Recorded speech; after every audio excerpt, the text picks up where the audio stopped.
Hello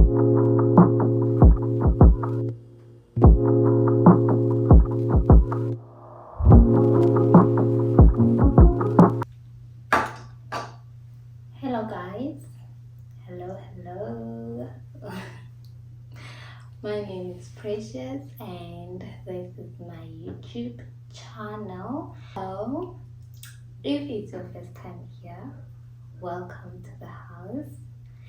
And if you are returning, you're coming back here for the second time, third time, fourth time, and the nth time. Thank you for coming back. Please make sure that you don't forget to like, share, and subscribe to the channel. Guys, I'm trying to get to 1,000 subscribers, okay? So please do help me. Do help me by subscribing to the channel, by commenting and liking, because when you do that, it becomes easy for Google to like recommend my videos, because they see that there's interaction on the videos that I'm doing. So the more you comment, the more you like, and the more people subscribe, the easier for YouTube or Google, the easier for them to put the video on the recommendations, so that like whenever someone clicks into YouTube, maybe the first video they see is my video. Okay, so please subscribe to my channel. Don't just watch, and please again comment, because I like it when you guys comment on the videos and we have a conversation, or you ask questions, or you give me your inputs, or you guys will tell me about your own experiences and your own lives. I really love that. There's a comment that I really loved this week. I forgot who the person is, but they just got a job in South Korea and they have packed for like 2 weeks ago. They just can't wait to come to South Korea. They're so excited. So such things, man, like just talking to me like I'm one of your besties, you know, your visual bestie. I love that. So yeah, on today's video, I really don't know what I'm going to title it yet, because I'll just be talking about a whole lot of things, and but then the title I think is going to be around something things I learned being in Korea for like a year. What did I learn, my experiences and everything. Most of them I think I shared with you guys, like the time when I got ghosted. When I got ghosted by someone that I really thought that was going to be a good friend, and the person just ended up ghosting me. And again, what did I share? I also shared about my work environment, how things are at work, but that was still at the beginning. That was still the honeymoon phase. That was still the honeymoon phase. I still have a lot of things to say, but I don't know if I should say, because I have some of my former students who are subscribed to my channel, so I just don't know if it's safe for me to be like open about everything, because hey, I don't know who will end up hearing this and stuff. But then as I'm talking, I'll see how I feel about sharing my honest experience at my previous job. So yeah, so lately I've been, this is my remote, by the way, for my phone. So lately, not lately actually, let me not lie, last week Friday, it was on the 22nd of March. Like I was at work, so I my students were coloring in their books. So like I was just surveying them honestly. I was like, I also want to do that. I really want to do that. Like I didn't waste time. After work I went to Daiso and I bought these colors, and I also made like a few printouts because I don't have a coloring book. And one of the things that I printed out is this page that says difficult roads lead to beautiful destinations. So what it means is that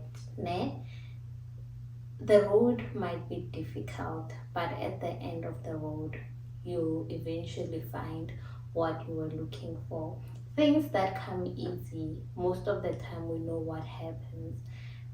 Like I also feel like the things that you get easy, you don't value them so much, but the things that you worked really hard to get to, you take them serious, you care for them, and you want to make sure that nothing happens to them, you know. So I think this quote just resonates with me at the moment, with what is going on in my life, because I feel like there's just a lot of growth happening in my life. Should I say career?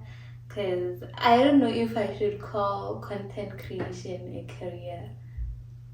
Is it? Yeah, I can say in my content creation career, there's a lot of growth going on. So I've been getting collaborations, and yeah, so far it's just like mainly PR packages, like nothing major. But then I take all of them so serious, and when I create content for them, I put in my all, because I do believe that at the end of the road, or at the end of the day, I'm going to get something that will pay up. So I am also a UGC skincare content creator.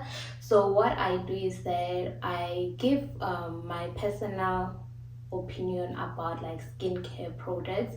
So if you are into that, you can follow me on my Instagram. She underscore precious 3, or go to my TikTok. She's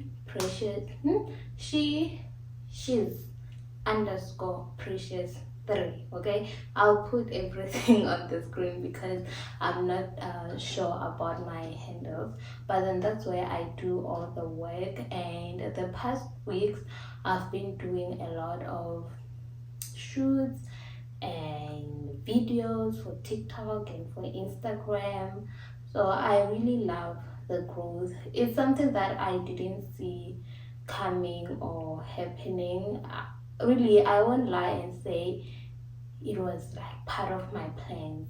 Because what I used to do, I used to just take videos of my skincare products as a hobby, because like I struggled with acne for a long time, for a really long time, since I was in grade 8 until, I can say until now, because now yeah, I'm just maintaining it. Should I stop using the products that I'm using, chances are it will come back. So now I'm just maintaining it. So yeah, my journey with UGC started then, me just sharing the products that I'm currently using and that are helping me. So I was just sharing and hoping that someone who has a similar problem, someone who is going through what I'm going, will come across the video and, you know, get help as well. So yeah, eventually it led to me getting like these collaborations. Some brands I DM them, some brands, yeah, most of the, like the ones that I got is through DMing them or sending them emails, and they respond. Some of them will be like, no, we'll let you know when we have like influencers and things. Then I'm like, okay guys, I'll wait. I will wait. But then now I'm happy that things are starting to come to light, you know. But that's not what I'll be talking about today. So today I'll be talking about, like, I've been in South Korea for a year, and and 2 months. So I've been in South Korea for 14 months. I can put it like that. So a lot of things happened, man. Let me just start with this one before everything else. I'm just happy with where I am right now. I left my previous job because I found myself in a place where I wasn't happy anymore. Nothing was exciting me about going to work anymore, and I don't like that. And I also felt like I'm really not doing something that is impactful, if that is a word, because I just felt like the students that we were teaching, the methods that we were using and stuff, I felt like they are not teaching the kids the way they should be. They are not being beneficial to the kids. So I was just like, no, this is not for me, because I'm someone, if I'm doing something, I really want it like to be impactful. I want to see the results and everything. So at my previous school, I wasn't seeing like good results with regards to what I'm doing, like what I'm teaching the students. So I was just like, you know what, let me just go, let me bounce out and go somewhere where my work will be seen, because I was putting in a lot of effort. But then, when you don't have support from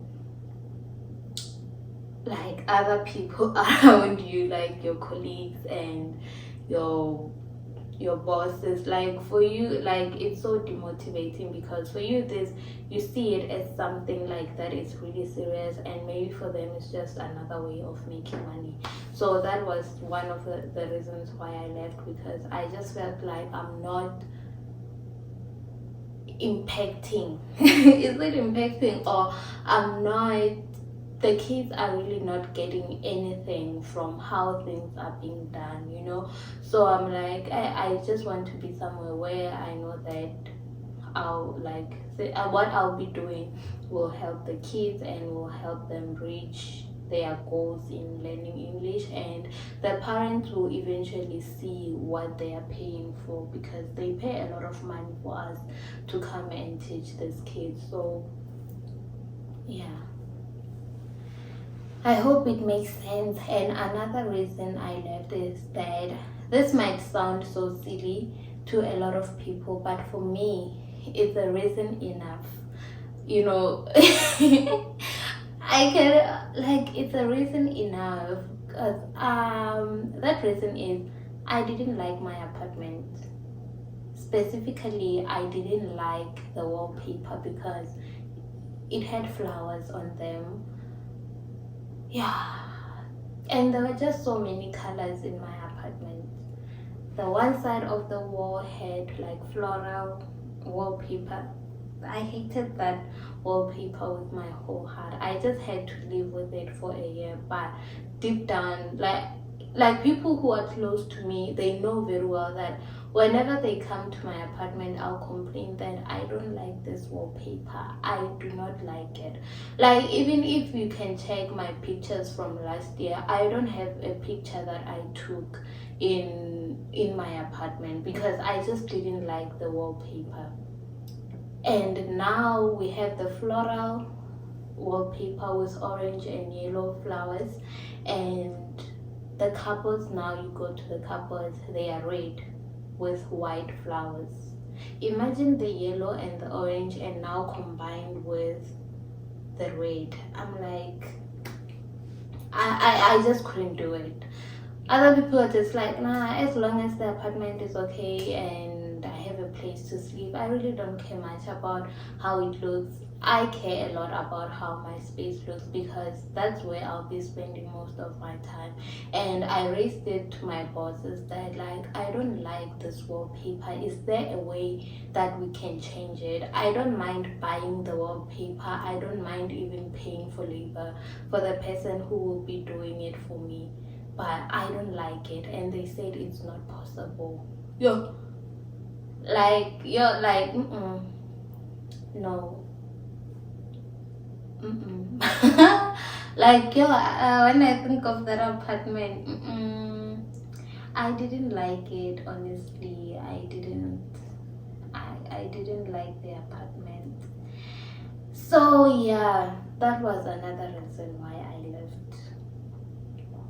The third reason that I left is that I felt like I'm not growing. Like I said, I felt like as a teacher I'm not growing, and I also felt like my students are not benefiting because of how the system was, like the way their system and their curriculum is organized.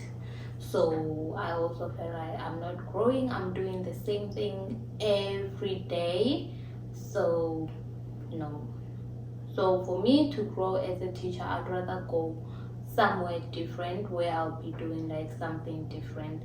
A year was enough for me to learn what I've learned at that place, so I was not willing to stay another year and repeat the same thing again. Okay? So now, after being in South Korea for a year, I've come to accept that friendships are tricky. Friendships are tricky in South Korea. I don't know if it's because we are old. I don't know if it's because we are in a foreign country or what's happening. But establishing friendships amongst like us as South Africans, it's tricky. Yo, it's tricky. I don't want to get into that today because hey, yeah, it's still new, but then yeah, good tricky. So when it comes to friendship in J, like new friendships, yeah, it's just it's a lot. It's a lot. Let me just say that sometimes you find yourself. I don't know if you guys have found yourselves in that, like those kind of situations where you are being there for people, but when you need them, they are nowhere to be found. Or you have those friends like by Longore, those friends they only call you when they are when they are going through the most, you know. But when they are okay, they wouldn't even just call to say hi, how are you doing? Are you waking up fine? How was work? You know, those kind of things, you know. But then the moment they start going, the moment there's drama at work or something, you are the first person they call. Do they text first to ask if you are okay? No. When they call you, do they ask how was your day? No. Immediately when you answer the phone, they just start venting. And then that's all they do in your life. They never just call to check up on you. You know, like I feel like those kind of friendships they are draining because after talking to this person, like whenever you listen to someone vent, it affects you in a certain way. Now imagine this person like throughout the whole week they are going through something and they are calling you each and every day of that week, and after they are fine they don't even call to say like, okay, you remember last week when I was going through this and this, now I am okay, thank you for being there for me, you know, that kind of a thing. They don't do that. And to know that they are doing well, you'll see them all over the place posting pictures, posting videos and stuff, but yeah, they just never call or let you know when things are okay or just to call to check up on you. They always call when they are going through the most. So I really don't like such friendships. I feel like they are draining. I don't know what you guys think, but I feel like those kind of friendships they are tiring, man. Like sometimes tell me good news. Tell me, yo, you know, today like something nice happened today. I spoke to my family and my mom is doing well. Today my students said this joke and I found it funny. Like those kind of things. We don't always have to talk about like problems every day. So that's one thing that I am finding tricky, that I no, no, because people like sometimes they don't, they forget. I don't know if it's going through the most, but we all go through the most. But they also forget that Loena, you are a human being. You have your own goishings. You have your own problems. So the least they could do is to like also check up on you. Not that when you're always available for them and Bona they don't care. It's like they just come to you with their load, they drop it on you and they leave. Tomorrow they come back again with their load, they drop it on you and they leave. Like that is not nice. So another thing about being in South Korea for a year, I've come to realize and accept that this is my life. This is my life. I am currently living in South Korea and this is my life. This is not like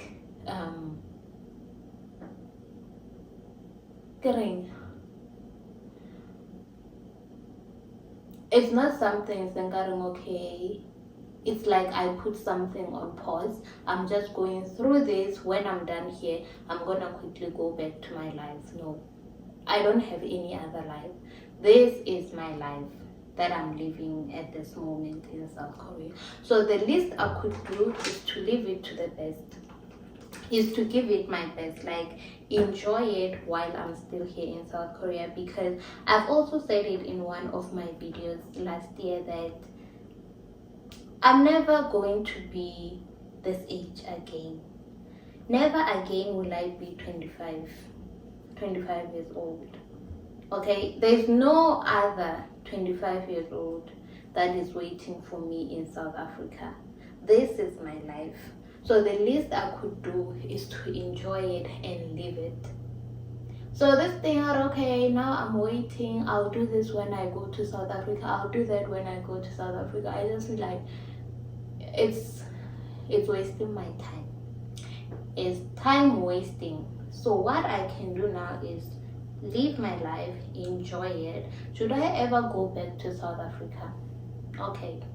But then now that I'm in South Korea, I am going to live my life and enjoy it to the fullest. Okay, because I don't have any other time. If I want to grow in something, I'll do it while I'm in South Korea. If I want to learn a skill, I'll do it while I'm still in South Korea. This thing of like just putting things that, no, I'll do it when I go back home, I'll do it when I go back home. You realize that time is moving. South Africa is not waiting for you. South Korea is also not waiting for you.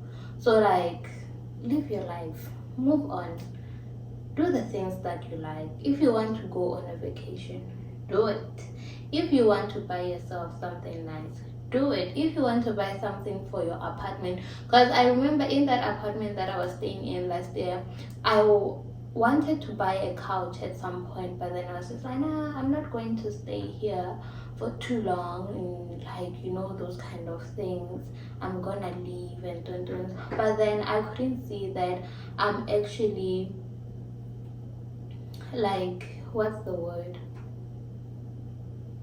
I'm actually taking like something for myself, like enjoying sitting on a couch while I'm watching TV. I'll never get that moment again of watching that TV sitting on a couch. Like right now, I just told myself that should I need something in this apartment, I'll buy it. And should I go back to South Africa, I'll sell it or give it away. It's just material things. What matters is the moments, the memories that you create using that thing or having that thing or being at that place at that time. So yeah, I think this is where I am going to end this video. I know it feels like it's just a lot of rambling and stuff, but I hope it helps someone else. out there, like to our new teachers who are coming to South Korea or who are preparing to come and stuff. I just want to tell you that life is not all rosy. Loneliness in South Korea is real, and finding real friends, like forming solid friendships in a foreign country is tricky. Even like getting Korean friends is tricky. That's a story for another day, because I think I got ghosted for the second time by a Korean friend that I had. So anyway, it's fine. It's okay. But then that's just how things are at the moment. Yeah, I think that's where I'm going to end the video. I hope I'm not leaving anything out. Oh, another thing is that I've come to accept how Korean people do things. I've come to accept their culture and how they do things. I'm no longer that person who will look at them and be like, why are you guys doing that? Like, who still does that in like today's world? You know, those kind of things and stuff. So yeah, right now I'm just enjoying learning as we move, and yeah, I don't know what I'm going to do about these friendships. I don't know. I think I'm just going to put an end to making new friends and just keep the ones that I have. I don't think I want new friends in South Korea. I think I'm fine. I think I'm fine. Yo. I think I'm fine. So this other day I did this crazy thing. I was hanging my laundry and it was in the morning, Saturday morning, and I saw this girl, a black girl, passing by. So I was like, hey, through the window, hi. The girl, she didn't see me. She didn't see me, but she kept on looking. I was like, this is so crazy. I even wanted to run outside so I can meet her downstairs or see her. But then I remembered, oh precious, no new friendships.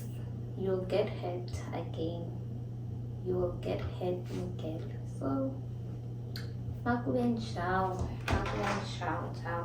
I made notes like always, so I just hope that I didn't forget anything.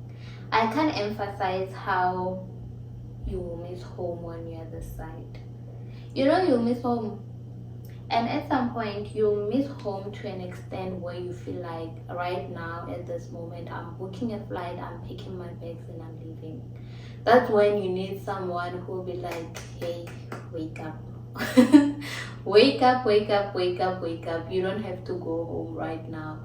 So you really need like a support system, not like a support system in South Korea, but also people at home. They have to be there for you, you know, and encourage you that you can do it. We still care about you. They should be calling you, checking up on you and stuff. One thing I'm grateful for is that like a day doesn't go without me talking to my sister. Like I talk to my sister every day. Like it's a thing. It's just a thing that we do. She knows what time I knock off. When I get to my apartment, the first thing I do, I call her or she calls me first if she is not busy. Like that's just something that we do every day. And my mom, sometimes she's at work, I call her, she'll call me, and my dad as well. Like I can say those are the people that really kept me here. If it wasn't because of them, I don't think I would have even like came back. If it wasn't because of the support that they gave me, if it wasn't because of them being there for me, I wouldn't have stayed. Because imagine if you're in a foreign country and your family is not even checking up on you. Like that's just yeah, it's painful. Like whenever I hear someone saying that they don't have like family, their family is not being supportive, that's when I just go back to God. I'm like, God, thank you. Like, thank you for the family that I have. I am really, really, really grateful. So, guys, yeah, this is just me blabbing. I didn't have anything important or any tips to give you today. So, yeah, this is all I had to say. And remember, keep your faith. Keep your faith. Like for me, I'm a Christian. I'll tell you that keep your faith and pray.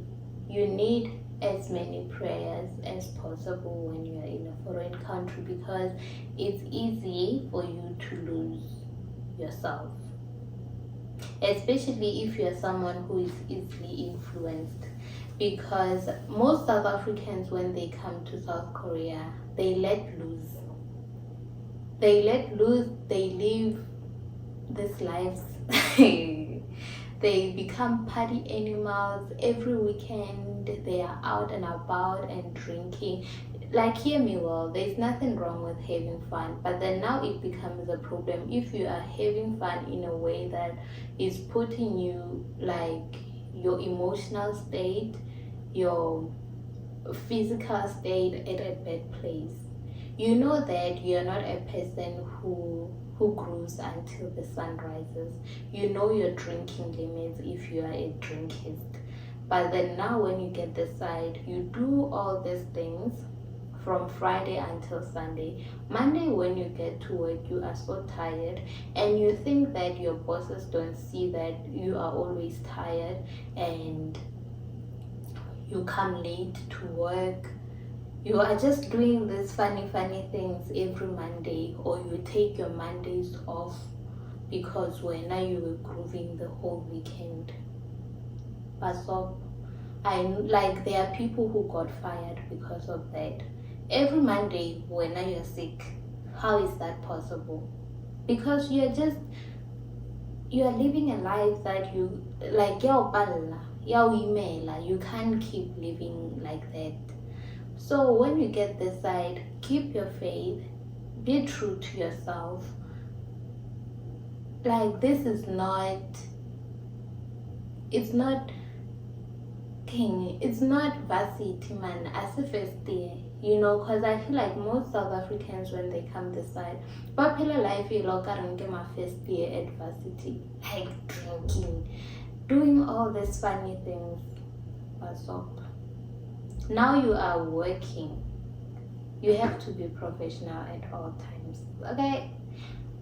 Yeah, that was not in my notes, but I just wanted to put it out there. So thank you for watching.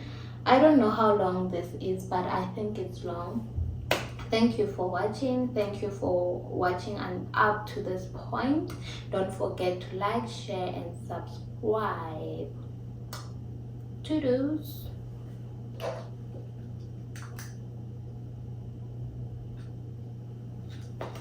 What's this thing even recording?